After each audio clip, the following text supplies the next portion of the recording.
মজবুত ডিমের আবরণকে ভেঙে এই ক্ষুদ্র ইমু পাখির বাচ্চাটি বাইরের পৃথিবীতে আসতে পারছে না। দীর্ঘ ৩ দিন পর্যন্ত যুদ্ধ করছে, কিন্তু যে ডিমের খোলস ভেঙে সে বের হয়ে আসবে সেই খোলস এতটাই শক্ত যে এটা ভেঙে বের হওয়া তার জন্য অসম্ভব হয়ে পড়েছে। এই ব্যক্তি পুরো দৃশ্যটাই ভিডিও করছেন, কিন্তু কোনোভাবেই ডিমের খোলস ভেঙে দিচ্ছেন না। আপনি হয়তো ভাবছেন একটু খোলসটা ভেঙে দিলেই তো হয়। না ভাই, এই শক্ত মজবুত খোলস যেই বাচ্চা ভেঙে বের হতে পারবে সেই বাইরের পৃথিবীর সাথে যুদ্ধ করে টিকে থাকতে পারবে। এটাই হচ্ছে পৃথিবীতে আসার পথে তার সর্বপ্রথম টেস্ট। আমাদের জীবনটাও এমন, যেই শিশু যত বেশি স্ট্রাগল দেখবে সেই বড় হয়ে সবচেয়ে বড় যোদ্ধা হবে, পরিবারের যোদ্ধা, দেশের যোদ্ধা, জাতির যোদ্ধা। তো ভিডিওতে আপনারা যে বাচ্চাটিকে দেখতে পাচ্ছেন সে কিন্তু গত ৩ দিন পার হয়ে ৪ দিনে পড়েছে। তার পাশাপাশি অন্যান্য বাচ্চারা ডিমের খোলস ভেঙে ঠিকই বের হয়ে এসেছে, কিন্তু সে পারছে না।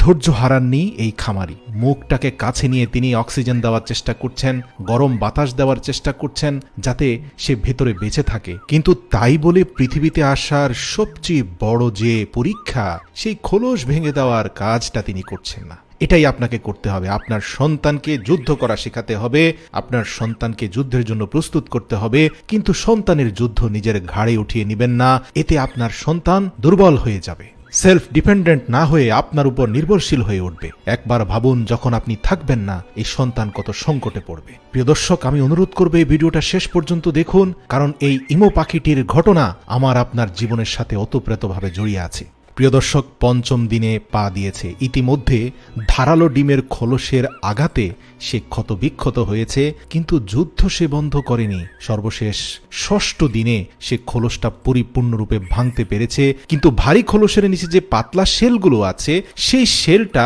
তার শরীরে থাকা ভেজা পশমের সাথে আঠার মতো লেগে গিয়ে এই পাখিটাকে ভেতরে স্টাক করে ফেলেছে। ঠিক এই মুহূর্তে তার মালিক শুধুমাত্র যেই অংশটা তার মৃত্যুর কারণ হতে পারে সেই পাতলা আবরণটা তার শরীর থেকে আলতো করে সরিয়ে দিলেন। তারপরে শিশুটা ধীরে ধীরে বের হয়ে আসলো, কিন্তু অন্য পাখিগুলো ২ দিনে বের হলেও দীর্ঘ ৬ দিনের যুদ্ধে সে ইতিমধ্যে ক্ষতবিক্ষত হয়েছে। তার পায়ের গোড়ালিতে খুব ভারী ধরনের জখম হয়েছে, কিন্তু তাই বলে তাকে হারতে দেওয়া যাবে না। তাকে সাহায্য করা যাবে, কিন্তু তার যুদ্ধটা তাকেই লড়তে হবে। আপনারা দেখতে পাচ্ছেন তার পায়ের গোড়ালিতে ভারী আঘাতের কারণে সে স্বাভাবিকভাবে ২ পায়ের উপরে কোনোভাবেই দাঁড়াতে পারছে না, বরং শরীরটাকে ডানে বামে যতটুকু সম্ভব অগ্রসর হওয়ার ব্যর্থ চেষ্টা সে করে যাচ্ছে। এই ছোট ইমু পাখির বাচ্চাটিকে যতটুকু সম্ভব তার মালিক সাপোর্ট দিয়ে যাচ্ছেন যেন সে নিজের পায়ে দাঁড়াতে পারে। তার মালিক দীর্ঘ ১ সপ্তাহ অপেক্ষা করেছেন, কিন্তু দেখতে পাচ্ছেন কোনোভাবে সে তার ২টি লম্বা পাওকে সমান্তরালভাবে রাখতে পারছে না। তাই তিনি খুব কায়দা করে একটা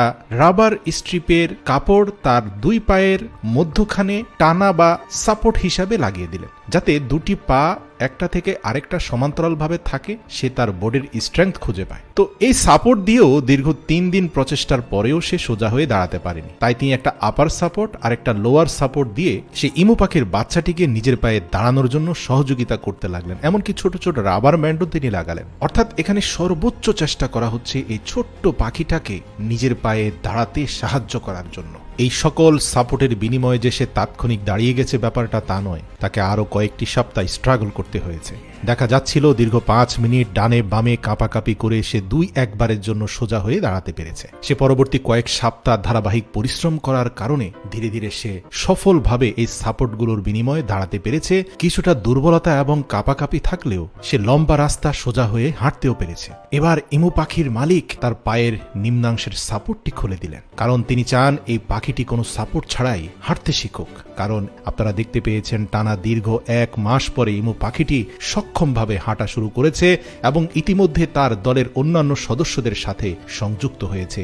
এখন তাকে আর দুর্বল মনে হচ্ছে না, সে অন্য সকল সবলদের সাথে মিলেমিশে একাকার হয়েছে। মনে রাখবেন, আপনার জীবনটাও এমন। হয়তো সাময়িক দুর্বলতা অন্যদের থেকে আপনাকে পিছিয়ে দিয়েছে, তাই বলে হেরে যাবেন না। যুদ্ধ করতে থাকুন, সংগ্রাম করতে থাকুন, চেষ্টা সাধনা জারি রাখুন।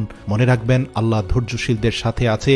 আপনার দুর্বলতা হয়তো আপনার যাত্রাকে দীর্ঘ করবে, কিন্তু গন্তব্যের পথে বাধা সৃষ্টি করবে না।